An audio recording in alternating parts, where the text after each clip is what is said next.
So if you don't mind me asking, what were the scary things that were happening at your mom's house that your grandparents felt so strongly about getting your dad to go get you? We were driving down the road one day and we were having to stay with him because my mom was at work. And he opened the door on my sister while she was leaned up against the door of the truck driving down the road. And he just kind of let her dangle. He kept driving. I was a very, very angry kid. Very angry kid. And at the time, nobody really knew what to do with an angry kid. I felt abandoned. I felt alone. I didn't feel like I was wanted. Like all of those things, those very the unwords, as I like to call them, unlovable, unwanted, those kinds of things. I had one young lady that pursued me when I was in high school, but I think it was more of a joke from her friends. So around the age of 12, we had a catastrophe in our house. So what would you say you believed about yourself? What would you say now, looking back, that your identity was? Fat, lonely, unwanted, unloved. Mother Teresa said the most terrible poverty is loneliness and the feeling of being unloved. Have you ever walked into a crowded room full of people but felt like you were all alone? Have you ever been around friends or family and felt like that your opinion didn't matter, and even if you left the room, you wouldn't be missed? Have you ever felt like you are different than everyone else, and that difference, whether physical or emotional, separates you from all other people? If you've ever felt these things, you know where it can push you. It can make you feel despondent, downcast, and disheartened. It can lead you into unhappiness, depression, and eventually brokenness. And the worst part is having to face these feelings all by yourself. Maybe you feel like there's no escaping loneliness. How does a person change the way that they are feeling about themselves? Can God bring healing to the trauma that led me to these feelings? Is there something I can do to break this pattern of loneliness? These are questions I want to ask our guest today as he shares his life change story with us. I'm Eric Hutchinson, and this is the If Nothing Changes podcast. Today, my guest is right here in person and is a friend from my own area. He has an amazing story to tell, and I can't wait for you to hear it. So, hey, friend, why don't you introduce yourself to our listeners? I'm a grateful believer in Jesus Christ. I celebrate recovery over ending a 20-year grudge against my father. And being a child of his functional family, I struggle with anger, lust, codependency, control, and abandonment. My name's Derek. Hey, Derek. Well, I'm so glad to have you and glad that you agreed to be my guest. And I'm really curious because, I know you through church, but are you from this area? Are you from Northwest Arkansas? Where are you from? Actually, I'm not from Northwest Arkansas. I'm actually from North Central Arkansas. Searcy area, down in that middle delta, kind of the swamp of Arkansas. That's kind of where I grew up at. Yeah. So do you have any siblings, or are you an only child? Actually, I have 3 siblings, all girls. I am the only boy and the black sheep of the family. So are you the youngest or the oldest or in between? I am the middle child. So was there any faith in your family growing up? So like pre-high school, did you guys go to church on a regular basis or not so much? Yeah, actually my grandfather on my mom's side, he was actually a pastor. My grandmother was a worship leader. So I was in the church from a very young age. My parents got divorced when I was about 3. And when that happened, I kind of had to go stay with my grandparents for a little while. So we were very involved in the church, and all in all, we're very, very dedicated. When I moved in with my dad, he continued to keep us in church.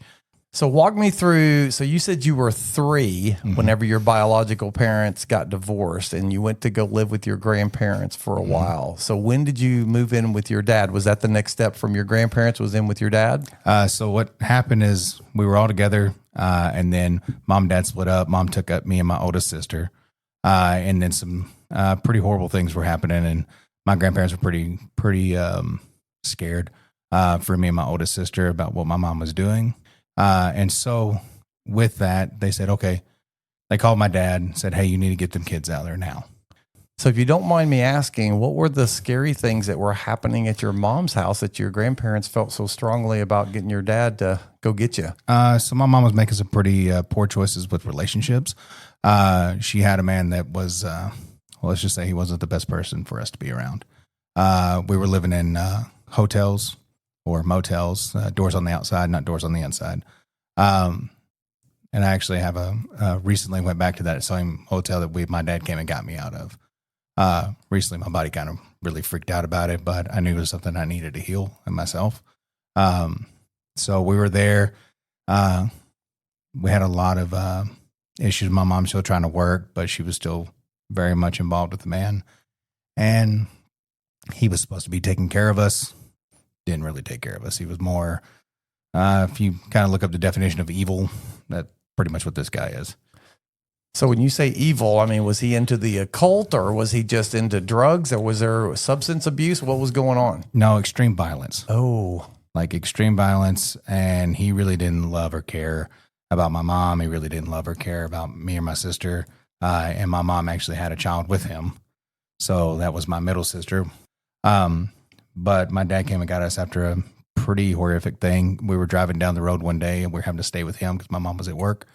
And he opened the door on my sister while she was leaned up against the door of the truck driving down the road. And he just kind of let her dangle. He kept driving. I'm small. I'm a big guy now, but at the time I was very small and couldn't do anything but scream. And all I saw was his sinister face and my only friend, my only sibling at the time, dangling out of a moving vehicle going pretty fast down the road. Now, this is your stepdad, correct? Or no, this is my mom's boyfriend. This is your mom's boyfriend. So they never got married. He No. just was a live-in. Okay. Yep. And now was he doing these things as he was intoxicated or was it he just mean?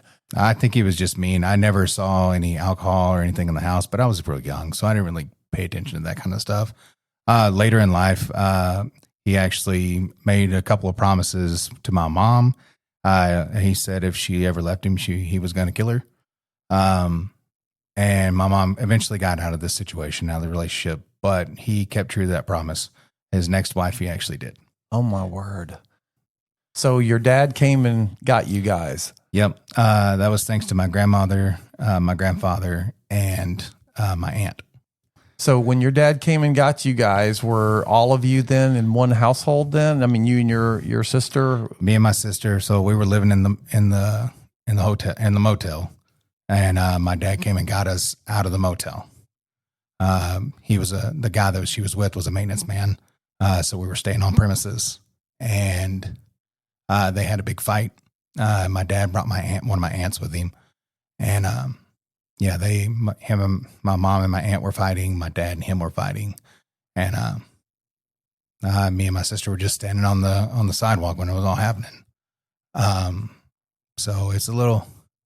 Even remember, like reminiscing about it now, I can still see it. I mean, that's trauma. I mean, you said you were 4, 5, 6 years. I mean, you're young, and for you to remember that, I mean, was your dad and the boyfriend? Was he? Were they like blows, like fist fighting, physical fighting, like pulling each other, trying to get away from everybody? And me and my sister finally got in the car because my mom didn't want us to go. My dad was like, "You got to go now." And so he finally got us in the car and we took off. And so I had a lot of fear, like just based in, like part of most of my story is about fear of abandonment and things like that. And that's kind of where those things are stemming from. So whenever you went back with your dad, how did you communicate with your mom? Did she call you? Did you see her at all or not? So we still saw her. So my grandparents took us in, me and my sister. My dad got all the paperwork done. They made my mom sign paperwork to give, basically say, hey, we're doing joint custody where you're not going to keep the kids. Like he's going to have full custody of the kids. And so when we moved back with him, we would go weekends and like during like summer, we'd go for weeks and a couple of weeks like that. Very thrown about, very like felt like not wanted a lot of the times. Cause my mom would be with the man, the room that I was supposed to be in. So I had my oldest sister, my middle sister. And anytime that Derek came into the picture, I was kind of pushed to the side. I was always second guess or second, maybe a different. I had a room, but it was never ready for me to be there. My mom made me into a room and had a bed in there, but there was always stuff all over the bed. like antiques and things like that. I never had a space of my own. So there was a lot of times that I slept on the couch and watched a VCR. I know I'm old. It's fine. Watched a VCR blinking the 12 o'clock over and over and over again. So now it sounds like your mom got rid of the boyfriend that was abusive, though. Yep. And then fell right in line with another that was verbally and mentally abusive to all of us. There's been one real good one in that relationship stint that actually cared about her and actually cared about her kids. So and that guy was Joe. He's the one that maybe helped me get to Northwest Arkansas, actually. Wow. Well, that's a lot going on as a early childhood events that went on in your life. That had to be traumatic. What did that do to the inside of Derek? I mean, did you have a lot of fear? And what about like when you were at school, did that impact your personality? Like whether or not you were outward or whether you were withdrawn, or, I mean, what did that do to the inside of Derek? I was a very, very angry kid. Very angry kid. And at the time, nobody really knew what to do with an angry kid. They're like, well, he's just mad. Or he's just enraged about something. We don't know what it is. Well, I lost everything. I didn't have stability. I felt abandoned. I felt alone. I didn't feel like I was wanted. Like all of those things, those very the unwords, as I like to call them, unlovable, unwanted, those kinds of things. So with all the turmoil, it really made me just I became a lot more extroverted. When I was a kid, I was very introverted. Young kid, I was very introverted. I was up on my grandmother and my mom's hip, like didn't talk, didn't say anything. The further I got out, I realized that if I used my voice, I could get real loud. And sometimes maybe got a little too loud. So it sounds like that you didn't feel seen. It felt like, you mentioned going and they had, they didn't make your bed. They didn't have, it's like they weren't prepared. Like you were a second thought. And so you didn't feel like that they cared a lot about you and that you weren't seen. And I mean, again, this is just me looking into your story, but it looked like you were acting out a little bit to be seen. Mm-hmm. I had the mentality of bad attention is better than no attention. Not a great mentality to have, but as a kid, I really try to push the limits of like, hey, can you see me? But I was just acting out, not really being, maybe not as kind as I should have been. Or I had a funny story. Mom was trying to date somebody that might have been a good guy, but all I saw was the old perp people. And so I went to a Pizza Hut when they had all you could eat, and all you could eat. And actually might have threw up on the guy and in the floor and into the bathroom because I overate, and basically because my mom was trying to pay attention to him and not paying attention to her kids when she had a finite amount of time with us. She just didn't see us. Wow. So what did you believe about God? Was there any faith at all there? Did you believe that there was a God? Were you an atheist? I mean, tell me a little bit about what was going on spiritually with you. We were going to church, and then a major life event happened. So around the age of 12, we had a catastrophe in our house. Me and my dad and my oldest sister were actually in the house when a tornado came and took the entire thing, completely. Wow. So it was a kind of a weird day at school. It was 1999, actually, the year of the tornadoes. Basically, we had like 50 something tornadoes, and it just kind of felt weird. Dad came and got us from school. And so God was telling me like, hey, Derek, prepare. I was a Cub Scout. And so I destroyed my sister's room, which really infuriated my dad and my sister. So I took her mattress off there because we couldn't get a door on her closet where we were at. And so I tied a rope into a cross. And I was like, all right. I told my dad, I was like, hey, if something happens, grab a hold of the rope and pull as hard as you can so we don't get hurt.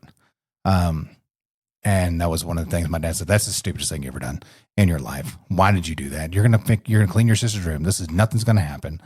He didn't believe anything was going to happen, but something was in my heart saying, get prepared. Something's about to happen. And sure enough, me and my sister were in the closet in her room. Dad screamed and said, it's coming right for us. And he ran into the house got into the closet, grabbed the rope, pulled it tight, and I might get a little emotional on this one. Okay. Because I tied that to it, because God prompted me to do that, none of us were physically hurt at all. I could feel the walls moving up. I could feel the air coming out from underneath there. All the walls on the outside of the house were gone. There was about a 60-foot tree beside the house that landed directly beside the house. So God's hand literally over the top of the house saying, I'll protect you. So was the roof gone as well? Everything. So roof gone, furniture gone. We had a weight set in the garage that was, well, I had a lot of weight on there, but we don't even know where it went. So how big was the closet that you were in? Was it a walk-in closet and you guys was it just, how did you guys fit in there? And We barely fit in there. It was enough that it was me, my dad, and my sister. Teenage Derek was a pretty hefty guy, but we barely were able to get in there. Like, see most normal closets not walk in, like just plain door on it. That's how big the closet was. wow. So probably like a 5-foot closet. So the roof comes completely off the house. So, whenever the tornado finally passed, were you looking up at the sky? Or were you, or was there actually a ceiling in the closet that was still, or were you still encompassed? Tell me, you guys are there. Is there still a door there? You're holding the door shut or? No. So there was nothing left there. The roof was gone. We tried to get out of what we thought was the hallway. Turned out to be the wall to my sister's room that went out to the other house, or the rest of the house. And so my dad helped my sister over it because we just thought there was stuff everywhere. I got caught in the wall. And this is where my 20-year grudge really started the timer, honestly, against my dad, because I always felt abandoned, always felt left out, always felt like I was not wanted. And in that moment, I got caught in the wall, and all I saw was my dad and my sister running away from me and stuck. So I mustered everything a 12-year-old boy had, and the heart of that 12-year-old boy died that day. The anger, rage, and of an adult male came out of me to get myself out of the wall. God made sure I was okay. He goes, I'm not done with you yet. So when did Christ come into your life? When did you ask Christ to come into your life? It was the week after. So about a week after, we were at church. We had an altar call. I grew up Southern Baptist, so we always had an altar call. Went down, lots of singing, lots of hoopla. But I went down, and one of our cousins was our pastor, and he just asked me. He goes, "I just felt this swelling in my heart." And then God goes, "Let me in now. Like, you're not going to make it if you don't let me in now." I grew up in church and knew all the different stories and knew all the different things, but like actually surrendering first to God, saying, okay, I don't have my life anymore. You've got it. And then I made some really dumb choices after that. I just didn't follow through with some of the callings that I felt God called on me. And so I was a tenderhearted kid at that time. And honestly, from that time on, like I was like, if this won't take me out, what could? So I was starting to like drink a lot, go to parties. Well, and sometimes, that happens. We accept Jesus Christ as Savior, mm-hmm. and we kind of lose him as Lord in our life. But it sounds to me like very quickly after the tornado event that you recognized that there was some intervention, some supernatural intervention that saved you, and that you wanted that God living in you, and you wanted Christ in there, and you felt like there was some kind of purpose ahead for you. But then you kind of got lost in some of your, maybe the anger, and also the enemy comes into play trying to tempt us and keep us away from our purpose. So you got into high school, and maybe you starting to have a little bit more freedom. When we turn 16, we can drive, we can kind of go out a little bit more. So did you get into anything that you shouldn't have whenever you were in high school, or what was it like? Where did that lead you? That led me into a lot of people pleasing, a lot of codependent relationships, just with friends. And like, I was the fun guy. I was the gimme guy. Give me that, I'll do that. Give me that, I'll do that. And that led me into doing some really stupid things, drinking way more than what I possibly should have drank in high school, having some conversations that I shouldn't have had, I learned to use my voice, and learned to use it for evil versus good. Kind of talking people into stuff that they really shouldn't be doing. So is that what you're talking about when you say conversations that you shouldn't have, that you were? So what would you talk someone into like stealing something, or, what do you mean? Pretty much, if I could get them to do something, I would get them to do it. I would kind of, oh no, you wouldn't be able to do that. What about that?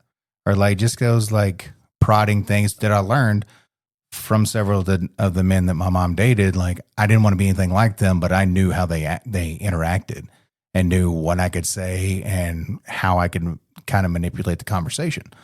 Well, it sounds like that you got into a little bit of manipulation, and you mentioned the conversations that you shouldn't have, that maybe you were a catalyst in seeing kind of what mischief you could create in other people, that sort of thing. So, well, let's talk about romance.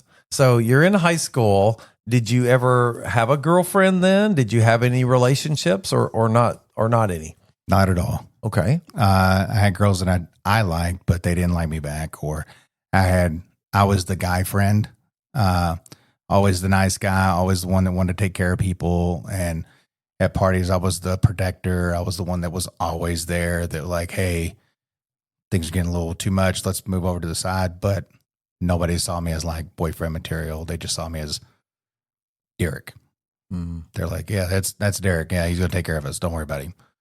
And like, I never was a threat to the guys. They're like, oh yeah, he's going to take my girlfriend, or nothing like that. Nobody ever really pursued me. I had one young lady that pursued me when I was in high school, but I think it was more of a joke from her friends. So I just never went and talked to her. Yeah. So what would you say you believed about yourself? What would you say now, looking back, that your identity was? Fat, lonely, unwanted, unloved. And it was something that nobody saw the true Derek. They saw a lot of masks. They saw a lot of putting up a front to get people to quote unquote like me, just to want to hang out. But deep down, I was so broken and so hurt and so scared and alone that nobody knew those things. Oh, I did try to end my life several times. So, but God always showed up. He's like, I'm not done with you yet. You don't get to go out of this world. Okay, so I got to ask you, you just casually drove by the fact that you tried to end your life several times. So what was that all about, and how old were you whenever you did that? Teenage years was a lot of it. I had some when I was a little bit younger, when I was like just feeling alone. I felt alone and nobody wanted me. So I was like, well, I might as well not be here. But the crazy thing is, as I said, that God showed up every time. So how did he save you from those things? So, I mean, pills, or, did someone find you, or, what happened? Tried to take pills. They didn't work. I was such a big guy that like the pills didn't do anything. And I was like, okay, this is weird. I tried to hang myself at one point in time. And my cousin came in as I was doing it, and she pulled me. She's like, hey, whoa, what are you doing? So every time God kept putting people in my path to get me to stop. So you're in high school, and you know, it sounds to me like you're going down a dark path. It sounds to me like by the time that you were junior, senior in high school, that you had tried to kill yourself a few times, maybe, Mm-hmm.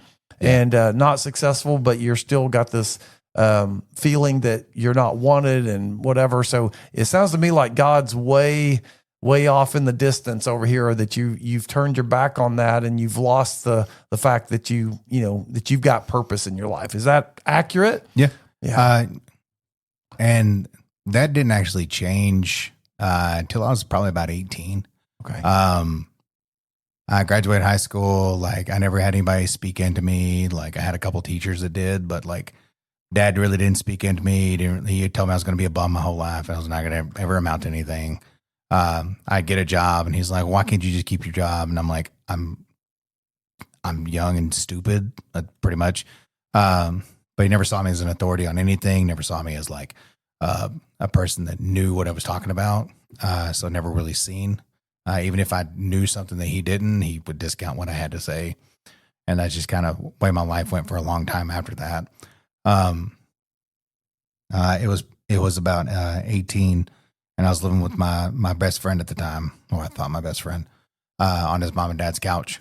And I was in there and drinking drugs, like really down on myself. And like, I sit there and I was laying on the couch in the middle of the night, hearing god awful sounds in the middle of the night, being alone, still feeling alone. And I just cried out, God, I can't do this anymore. I don't have this. Help me. So I literally like called out to God in that moment. He never left my heart, but he did leave my mind for a little while. And I called out to him, and in an audible voice, he said, call your cousin. She lived in Northwest Arkansas. So that's kind of, at that moment, was the catalyst for me leaving that area, because I was on the path of destruction. I was either going to end up dead in a ditch, or I was going to end up in jail. That sounds to me like a low. That sounds to me like a bottom. You know, we talk about in recovery sometimes that you've reached the bottom. It sounds like you were at the bottom and you cried out to God, and he answered your call. Oh yeah. In a huge way. So I called my cousin, I called my aunt, and she's like, yeah, call her. I don't know what she's doing right now. Just call her. I was like, okay. I called her. She didn't answer, but she was in college, so she was in class. So I was like, all right. I was like, guys, is this really what you would do? Do you really want me to just leave this, everything I have, everything I know, and just leave? And he goes, yeah, call her again. So I called her again. She goes, hey, what's going on? I was like, hey, do you care if I move in up there with you? She goes, as a matter of fact, she goes, I just had a roommate move out and I need some help. Get your stuff. Come on. So I packed up everything. God literally moved a mountain between me where I was, because I live in North Central Arkansas, moved me to Northwest Arkansas, which there's a literal mountain between us. He moved mountains for me. And like, I see it now. I actually moved up here with nothing to my name. I had my vehicle and all my stuff in it. Within a week of me moving up here, I had a job, and within about a month, I met my future wife. Okay, so let me stop you there. So you apparently, when you were in North Central Arkansas, you were drugs, alcohol, you were doing stuff. So I know that it's hard to quit doing that stuff whenever that's a part of your regular way of life. So now you've moved here, you got a job. Yep. Did you stop doing some of that stuff that was not healthy for you? I slowed down a lot. I didn't completely stop until I met my wife. Well, she was my girlfriend at the time. It was somebody that actually liked me for me, which was weird. I was very oblivious to like girls liking me at all. It's my background, my story. So how long did you guys date before you decided to tie the knot? I don't recommend this time frame to anyone. God works in mysterious ways. And he knows what he's doing, and I definitely do not. So we started dating. It was 6 months, and we got married. So did you get married here in Northwest Arkansas? Or? I did. Yeah. So we got married at the Jones Center, and her grandfather officiated. So her grandfather was a Church of Christ preacher. So where is her spiritual life and your spiritual life whenever you guys first get married? Are you close to God at this point? Is she close to God? Tell me where you guys are spiritually. She is she kind of turned away a little bit, like right as we were getting married, like right before, she kind of had like a really run-in of like, not necessarily loss of faith, but like loss of wanting to be in the church. A lot of her friends were in church that she didn't kind of stay close with. Like mine was kind of all up in the air. Like I had spiritualism, but I wasn't really like going to a brick and mortar church. I didn't really have one. So how many years ago was this? 17 years. 17? Mm-hmm. Okay. So so you're in marriage. So because you're in a recovery program now that you serve in. So, did you and your wife bring some baggage into your marriage? Has it all been cake and cookies, or tell me? Absolutely not. Yeah. No. So actually our first year of marriage is when I lost my stepfather. So she has some hurts from her childhood that she brought into the marriage. That's her story to tell, not mine. My story on it was all my baggage and all the like loneliness and all the like regret and like abandonment and like not feeling wanted. So like kind of codependency was a huge thing because we lost my stepfather. We got married our first year of marriage. We lost my stepfather, and she had to come tell me at work. So I didn't know what to do. We drove down, went to the funeral, and then about 2 weeks later, we moved down there to try to help my mom. And doing that, that was probably the most strain in our marriage we ever had. First 3 years, like 4 years of our marriage was like turmoil. I moved her all the way away from her home. I was trying to be helpful. We were trying to be better, do something different. But I went back to the same crazy, like all my friends were still there. All the quote unquote friends were still there. And I was just kind of hanging out with a really bad lifestyle. And I was like, But once again, God stepped in, God intervened and said, you can leave. I need you to leave. Again, you weren't supposed to be back down here. You took care of what you were supposed to take care of. You need to leave. So I got away from that area once again. If you can't tell, I really have a disdain for North Central Arkansas.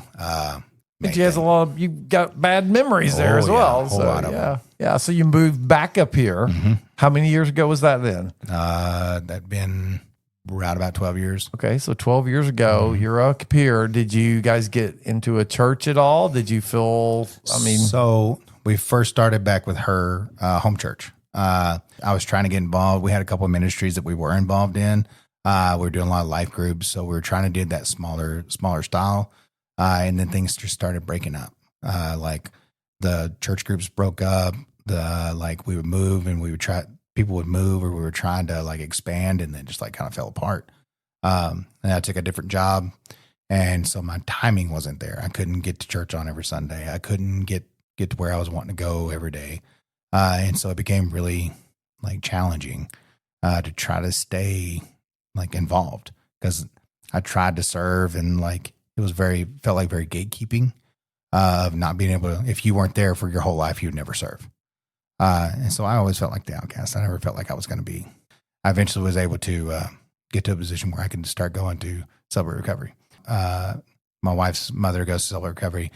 We'd gone up there for like when she would graduate her step studies, or when she was singing in the choir. Like we would still go and we'd hear the messages, but like I was always like, man, this sounds really cool. It'd be really good for somebody. Like it'd really help a lot of people. I think but I don't know if I can get involved because I don't want to be known as my mother-in-law's son-in-law. Not knowing that God was preparing a place once again. So 2019, I was in a job, and I was like, man, me and Sherry, like, because some hard times, we just adopted a kid. I lost my job, was the thing that I was hanging my hat on, basically. I was hanging my hat on God. Like I was just trying to work. And I was like, man, I was like, I can't fully commit to this unless I can fully commit. And I told him I wouldn't. So I gave God an ultimatum. He doesn't like those. He really does not like those at all. When you say, no, I'm not going to, he's like, oh yeah, you are. You're 100% going to. So he was preparing Fellowship Fayetteville, their CR, full new ministry. So when I didn't have a job, I was like, I have nothing but time right now. And guy goes, okay, we'll use that time. This was 2019, so pre-COVID, very close to COVID. They opened their doors in March of 2019. I jumped in 2019 full force. Jumped into a step study that went through COVID. Those are some battle warriors, 100% on that. With COVID, I believe that it really gave everyone a starting point of like, this is trauma. This is what trauma looks like in a mass scale. And so we, battled along a lot of, hey, I'm alone. I can't do anything. So a lot of those things that when I was a kid were creeping up during that time. And God's like, no, I got something for you. So what was your big takeaway from your first step study? That I was not alone. Honestly, that was the biggest thing that I needed to hear God tell me, is that I'm not alone and I matter. I know a lot of times in my life I felt like I didn't matter. So it's been seeing that, hey, God does show up even in the hard places. I'm like, that's a big thing for me. So how did you deal with that first inventory? You mentioned your dad and the resentment, the bitterness that you had there towards him. Did you ever deal with that? Did you let go of that? How did you cope with that? How did you process that? Prior to me starting my step study and doing the inventory, when we had my son, I told my dad, I'm not having my relationship with you affect your relationship with him. And I was like, so I forgive you for all the stuff, everything. I was like, I don't hold a grudge against you anymore.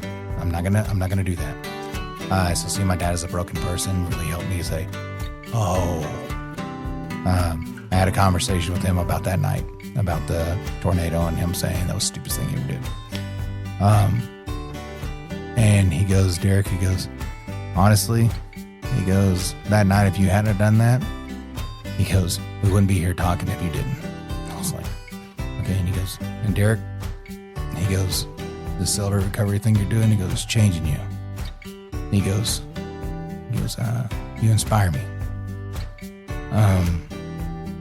I never thought I'd ever get something like that out of my dad. I figured he'd gonna call me a moron my whole life. He goes, you inspire me. He goes, this thing's changing you. He goes, in a good way.